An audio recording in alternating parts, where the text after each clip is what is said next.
La lumière douce du salon de mariage illuminait la pièce, mettant en valeur la beauté du somptueux robe de soie couleur ivoire que portait Camille.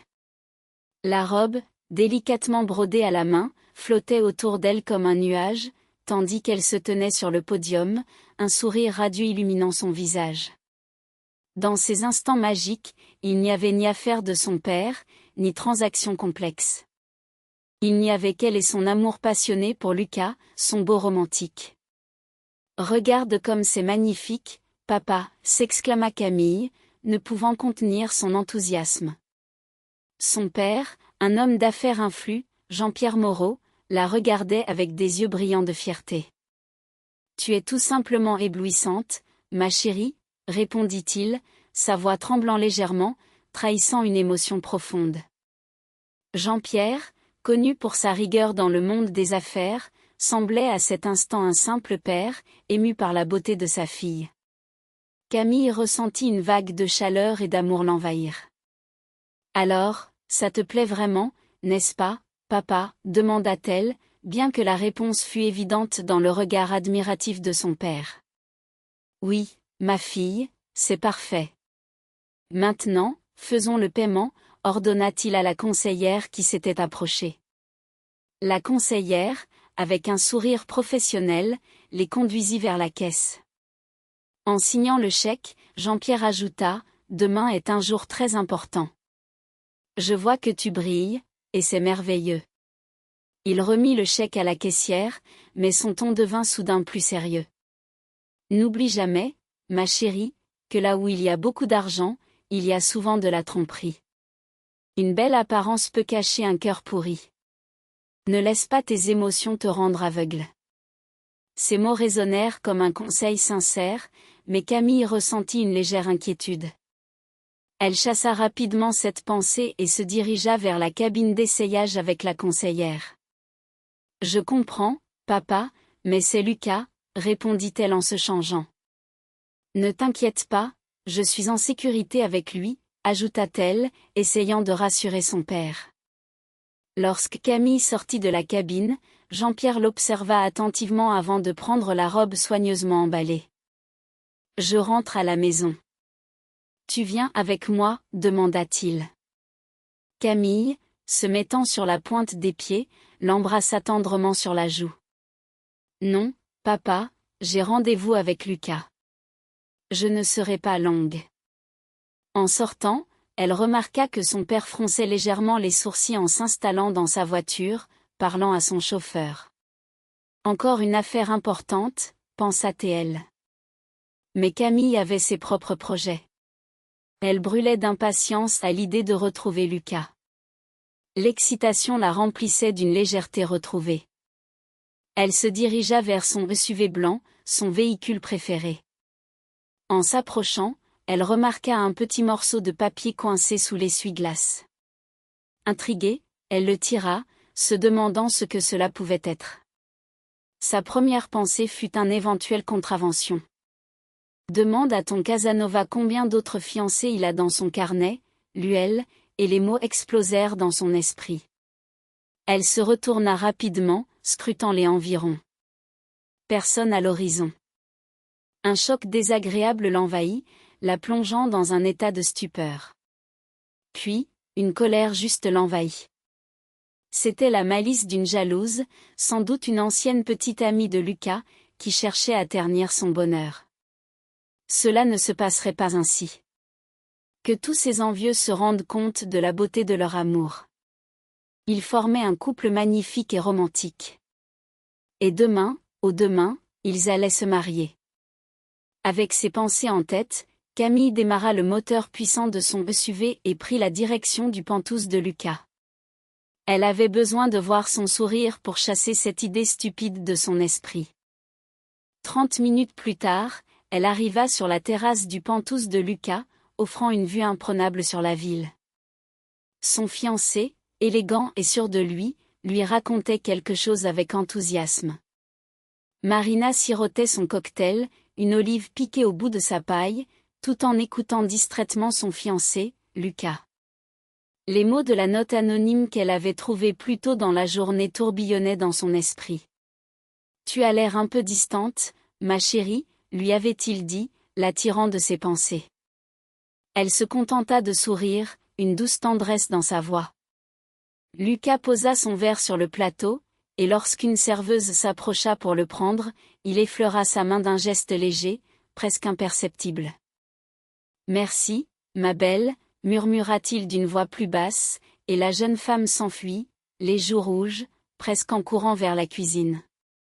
Autrefois, Marina trouvait ce comportement charmant, une part de son assurance qui séduisait toutes les femmes. Mais aujourd'hui, son esprit commençait à lui murmurer des doutes. Il allait l'épouser demain dans le somptueux manoir de ses parents, mais il continuait à flirter avec la serveuse. Ne réalisait-il pas l'importance de ce moment? Cette pensée résonnait en elle. Elle scrutait son visage, beau et séduisant, mais elle ne voyait que cette lueur avide dans ses yeux. Il ne la regardait même pas, il est ambitieux, c'est une bonne chose, tentait-elle de se convaincre. Marina, tu ne m'écoutes pas, l'interrogea-t-il soudain, avec une pointe de taquinerie. Non, je t'écoute, Lucas, répondit-elle en se blottissant contre lui. Je pense juste à demain. Tu sais, j'ai préparé une surprise pour toi. Ses yeux s'illuminèrent d'intérêt. Quelle surprise, demanda-t-il, intrigué. Une surprise romantique, murmura-t-elle avec un sourire mystérieux. Je l'ai faite moi-même. Demain, lors de la cérémonie, tu auras quelque chose d'inattendu. Lucas éclata de rire en l'enlaçant, mais un frisson d'inquiétude traversa Marina. En rentrant chez elle, dans leur vaste manoir, elle sortit la note anonyme et la relut. Son intuition féminine la poussait à agir, à chercher des réponses. Elle ne voulait pas impliquer son père, toujours occupé et investi de pouvoir. C'était encore tôt dans la soirée, et le manoir était en pleine effervescence, les derniers préparatifs s'organisant autour d'elle. Elle descendit rapidement les escaliers jusqu'au sous-sol, où se trouvaient les bureaux des employés. « Où est Paul » demanda-t-elle à un des gardes, qui se redressa immédiatement en voyant la fille du maître. « Dans le bureau de contrôle » répondit-il poliment. Marina entra dans une petite pièce remplie de moniteurs. À la table, Paul, un vieil ami de son père qu'elle connaissait depuis l'enfance, était assis. Il n'était pas seulement le chef de la sécurité, mais un oncle bienveillant qui l'avait toujours protégé. « Oncle Paul » murmura-t-elle, sa voix tremblante. Paul leva immédiatement les yeux de ses papiers. « Marina, que se passe-t-il » demanda-t-il avec une attention sincère. Elle s'approcha de lui et posa la note froissée sur la table. « J'ai besoin de ton conseil » chuchota-t-elle. « Je ne sais pas ce que c'est, mais j'ai l'impression de devenir folle. » Paul déplia la note, la lut et fronça les sourcils. Il la regarda avec cette compréhension calme qu'il avait toujours. « C'est juste le stress prénuptial, mais tu as bien fait de venir me voir, » dit-il en rangeant la note dans sa poche.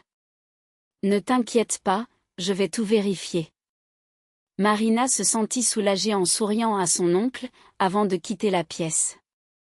Elle savait que cet ancien militaire serait toujours là pour l'aider sans poser de questions. Plus tard dans la soirée, son tablette émit un léger bip. Un message était arrivé. Marina ouvrit sa boîte mail. C'était un courriel de Paul. À l'intérieur, un texte court et sec, accompagné de plusieurs fichiers compressés. La fille du magnate des affaires ouvrit le premier fichier. Marina se tenait devant son ordinateur, le cœur battant, alors qu'elle ouvrait le fichier compressé que Paul lui avait envoyé.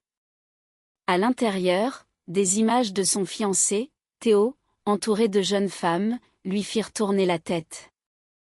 Elle cliquait frénétiquement, découvrant des captures d'écran d'un chat secret où Théo et quelques autres jeunes hommes issus de familles riches se vantaient de leur conquête. Elle se figea, le souffle court, alors que les mots défilaient devant ses yeux. Théo écrivait « Ma Marina, le billet d'or. Mon père me le remettra sur un plateau. » Un autre interlocuteur ajoutait « Est-elle passionnée ou juste une énième poupée ennuyeuse ?» Théo, oui, une riche idiote, mais la pièce maîtresse de ma collection. Une douce poupée naïve qui me suit partout et attend mes moindres mots. Un troisième renchérissait, ta collection est impressionnante, tout le monde le sait.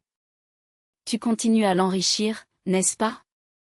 Marina se sentait étouffée, les larmes lui montaient aux yeux. Poupée, romantique idiotie, murmura-t-elle dans la pièce vide. Riche idiote. La trahison de Théo lui broyait le cœur, son amour, sa fierté, sa confiance étaient piétinés. Elle pleura longuement, parcourant les preuves accablantes, revoyant chaque photo, relisant chaque message, maudissant son fiancé dans un murmure rageur. Non, le mariage n'est pas annulé, déclara-t-elle soudain, sa voix empreinte de détermination.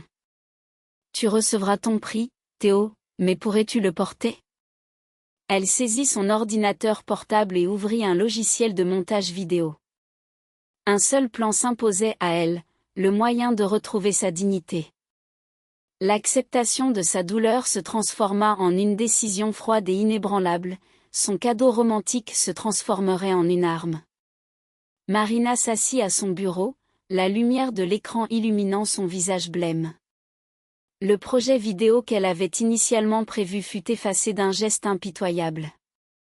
Elle se plongea dans le travail avec une rage dévorante, le temps semblant se dilater et se brouiller autour d'elle.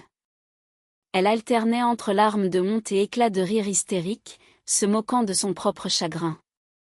Ses doigts dansaient sur le clavier, découpant, montant, insérant des séquences. La colère était tout ce qui lui restait de son amour. Elle créait un montage percutant, un véritable coup de grâce qui devait réduire en cendres sa douleur et la réputation de Théo. Elle passa la nuit devant son ordinateur, perdant toute notion du temps et de soi. Quand l'épuisement la gagna, elle s'effondra sur son lit, sombrant dans un sommeil sans rêve. À l'aube, une des domestiques la réveilla délicatement. Marina se redressa dans son lit, son corps douloureux de fatigue, mais son esprit étonnamment clair. Une clé USB contenant son chef-d'œuvre reposait sur son bureau. Elle se leva, prit une douche, lavant les traces de sa nuit de rage. Les larmes avaient disparu, laissant place à une tranquillité qui était plus terrifiante que n'importe quel cri. Elle descendit les escaliers, où l'agitation pré-festive régnait déjà. L'organisatrice du mariage, une femme d'affaires astucieuse en costume, supervisait la disposition des fleurs. Marina s'approcha d'elle et lui tendit la clé USB. C'est le cadeau romantique dont je vous parlais. Vous vous en souvenez? Lancez-le à mon signal. Sa voix était d'une étonnante sérénité, sans le moindre indice de l'angoisse qu'elle avait ressentie. Après cela, la future mariée remonta dans sa chambre. Là, elle trouva déjà des coiffeurs et des maquilleurs qui l'attendaient. Elle revêtit à nouveau son masque de future mariée, permettant aux artistes de lui appliquer du maquillage et de coiffer ses cheveux, tout en ne pensant qu'à la manière dont son plan allait se dérouler sans pitié. Marina se tenait devant le miroir, vêtue de sa robe couleur ivoire, un chef-d'œuvre de dentelle et de satin. Elle avait passé des heures à se préparer, mais au fond d'elle, elle savait que cette beauté extérieure ne cachait plus la naïveté d'autrefois. Elle était devenue une femme déterminée, prête à affronter son destin. La porte s'ouvrit doucement, et son père entra, vêtu d'un smoking élégant qui lui donnait une allure majestueuse. « Es-tu prête, ma fille ?» demanda-t-il, sa voix empreinte de fierté. « Oui, papa », répondit-elle avec un sourire éclatant, un mélange de nervosité et de détermination dans ses yeux. Elle prit sa main, sentant la froideur de sa résolution balayer les dernières traces de peur. Ensemble, ils quittèrent la chambre, se dirigeant vers la salle de cérémonie. L'orchestre jouait un air solennel, et Marina avançait avec grâce le long de l'allée centrale, son père à ses côtés. Elle se tenait droite, le sourire aux lèvres, le regard clair. Ses petits-neveux, habillés de costumes miniatures, traînaient le long de sa traîne, ajoutant une touche d'innocence à ce moment solennel. En regardant Kirill, elle ressentait son arrogance presque palpable, une confiance qui la dérangeait. Dans la salle somptueuse, les invités prenaient place, parmi eux les parents de Kirill et d'autres membres de sa famille.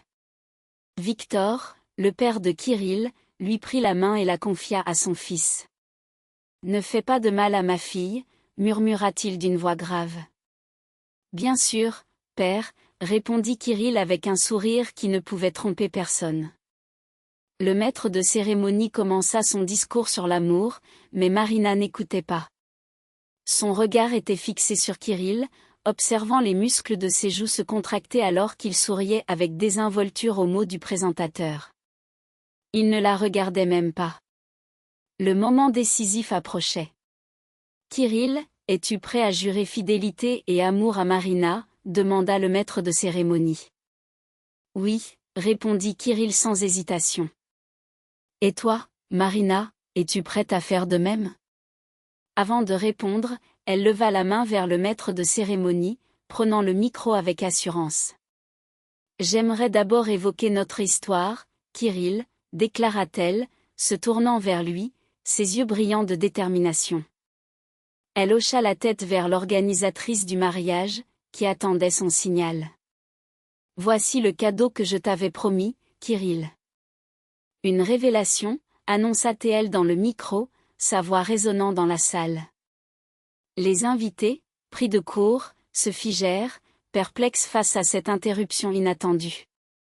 Les lumières s'éteignirent. Sur l'immense écran au-dessus de l'arche, le premier cliché apparut. « Ces moments sont inoubliables, » disait la légende, tandis que Marina et Kirill apparaissaient, riant joyeusement avec des cocktails exotiques en main, entourés de palmiers. Un soupir de soulagement parcourut l'assemblée, et certains invités se détendirent dans leurs sièges. Kirill sourit, mais ce sourire s'effaça rapidement lorsque l'image changea brusquement, révélant une vérité accablante. Marina, bien que maîtrisant la situation, ressentait un frisson d'angoisse en se remémorant la nuit précédente. Sur l'écran, un texte s'afficha, une liste de jeunes femmes issues de familles influentes, accompagnée d'une phrase cynique, « Collection de fiancés en attente du prochain Grand Prix ». Un murmure d'incompréhension parcourut la salle. Elle se remémora le tremblement de ses mains lorsqu'elle avait découpé cette citation, déchirant en morceaux sa foi en leur amour. Les images suivantes montraient Kirill enlacé avec d'autres femmes, des photos qu'il avait partagées dans un groupe secret avec ses amis, vantant ses conquêtes. L'une d'elles montrait Kirill, la main familièrement posée sur l'épaule de la fille d'un magnate des affaires, avec la légende « Je vais l'épouser », et ensuite, direction le conseil d'administration avec papa. Marina se revit, riant hystériquement en voyant cette image, son rire se mêlant à l'arrogance de Kirill. À cet instant, sa colère nocturne consumait les dernières traces de pitié qu'elle avait pu ressentir. Le montage, rempli de citations acerbes et de preuves de ses intentions égoïstes, s'interrompit soudainement. Un silence de mort s'installa dans la salle. Les lumières se rallumèrent, et tous les regards se tournèrent vers elle. Les invités étaient rivés sur Lucas, qui se tenait là, pâle comme un linge. Ses genoux tremblaient légèrement. Marina, avec une détermination palpable, leva le micro. « Mon réponse », déclara-t-elle d'une voix claire et forte, le regard fixé sur lui.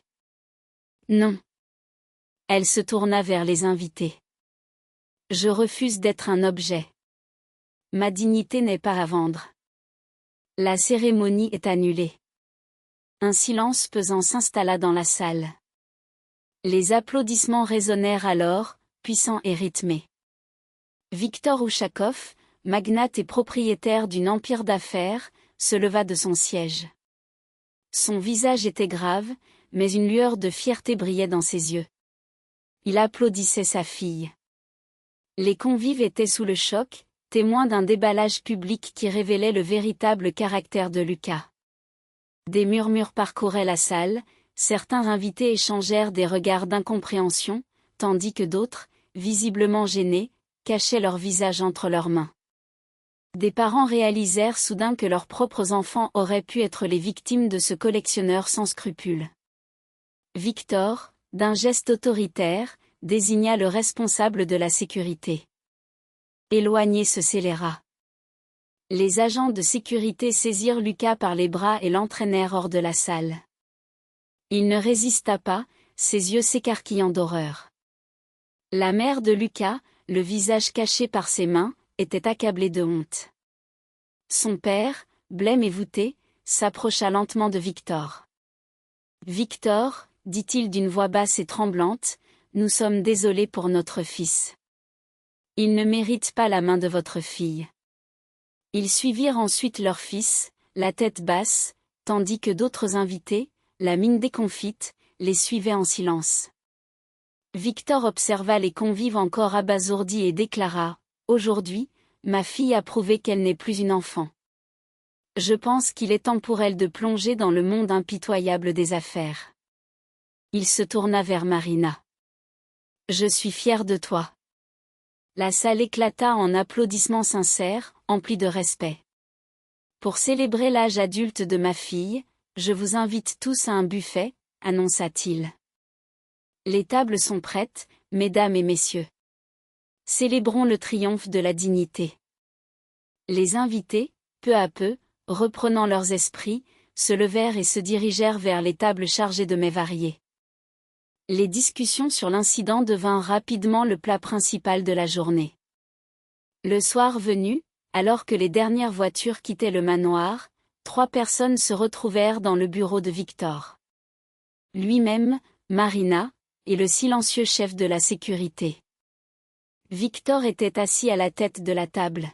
« Tu as brillé », s'exclama-t-il avec enthousiasme.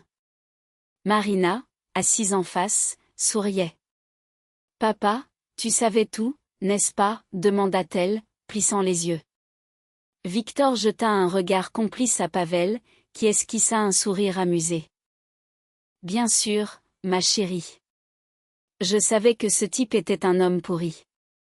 Comment crois-tu que Pavel a pu déterrer si rapidement des informations à son sujet ? Tout était prêt. Nous l'observions depuis plusieurs mois. Mais tu devais sentir par toi-même la puanteur de cet homme, apprendre à reconnaître ce genre de personne, et surtout, savoir défendre ton honneur. » Victor fixa Marina avec sérieux. « Un jour, je ne serai plus là pour te protéger. Je dois être sûr que tu sauras te débrouiller sans moi, que tu pourras préserver ta dignité, ta famille et ton entreprise. » Marina demeura silencieuse, réalisant l'ampleur du geste de son père. Il lui avait permis de traverser les épreuves de la douleur et de la déception pour forger son propre triomphe. Elle ressentit une force nouvelle, une confiance en elle qu'elle n'avait jamais connue auparavant. Son père se leva et s'approcha d'elle. Marina se leva à son tour et se blottit contre lui avec émotion. « Merci, papa. » Le lendemain matin, le soleil se leva sur la charmante ville de Lyon, baignant les rues pavées d'une lumière dorée. Marina se réveilla avec une sensation de renouveau. Les événements de la veille résonnaient encore dans son esprit, mais elle se sentait prête à affronter ce qui l'attendait. Elle se leva, enfila une blouse en lin beige et se dirigea vers la cuisine, où l'arôme du café fraîchement préparé flottait dans l'air. « Bonjour, ma chérie, » dit Victor en souriant, assis à la table, feuilletant le journal. « Prête pour une nouvelle journée ? » « Je le suis, » répondit-elle avec un sourire, prenant place en face de lui. « Je pense que je vais passer au bureau un peu plus tôt aujourd'hui. » Victor hocha la tête, satisfait. « C'est une bonne idée. Tu as beaucoup de travail à faire, et je suis sûre que ton équipe sera ravie de te voir. » Marina but une gorgée de son café, savourant le goût amer qui l'aidait à se concentrer. Elle se remémora les visages de ses employés, leur dévouement et leur passion pour l'entreprise familiale. Elle savait qu'elle devait être à la hauteur de leurs attentes. Après un rapide petit déjeuner, elle se dirigea vers son bureau, situé dans un élégant bâtiment du quartier d'affaires de la ville. En entrant, elle fut accueillie par le bruit familier des claviers et des conversations animées. Ses collègues, des jeunes dynamiques, lui adressèrent des sourires chaleureux. « Marina » s'exclama Élodie, sa directrice marketing. On a besoin de ton avis sur la campagne de lancement. Bien sûr, je suis là pour ça, répondit-elle, se dirigeant vers le tableau blanc où des idées étaient griffonnées. Les heures passèrent rapidement, entre réunions et échanges d'idées. Marina se sentait de plus en plus à l'aise dans son rôle, prenant des décisions avec assurance. Elle se remémorait les conseils de son père, se promettant de toujours défendre ses valeurs et de ne jamais laisser les autres la rabaisser. À la fin de la journée, alors qu'elle s'apprêtait à quitter le bureau, elle reçut un message de Pavel. « On doit se voir. J'ai des informations importantes à te transmettre. » Intriguée, elle répondit rapidement, convenant d'un rendez-vous dans un café près de la place des terreaux. Le lieu était animé, avec des artistes de rue et des familles profitant de la douceur du soir. Elle s'installa à une table en terrasse, observant les passants, le cœur battant d'anticipation. Pavel arriva peu après, un air sérieux sur le visage. « Marina, je suis content que tu sois venue. J'ai des nouvelles concernant l'homme de la veille. »« Qu'est-ce que tu as découvert ?» demanda-t-elle, anxieuse. Il s'assit en face d'elle, prenant une profonde inspiration. Il n'est pas seulement un homme d'affaires malhonnête. Ses connexions vont bien au-delà de ce que nous pensions. Il a des liens avec des personnes influentes qui pourraient nuire à notre entreprise. Le visage de Marina se durcit. Que devrions-nous faire ? Nous devons agir rapidement. Je te conseille de préparer une stratégie pour te protéger et protéger l'entreprise. Marina hocha la tête, déterminée.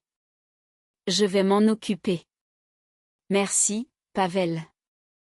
Ils continuèrent à discuter des mesures à prendre, Marina prenant des notes, son esprit déjà en ébullition, réfléchissant à la meilleure façon de contrer cette menace. Elle savait que la route serait semée d'embûches, mais elle était prête à se battre pour ce en quoi elle croyait. Abonnez-vous à la chaîne de nombreux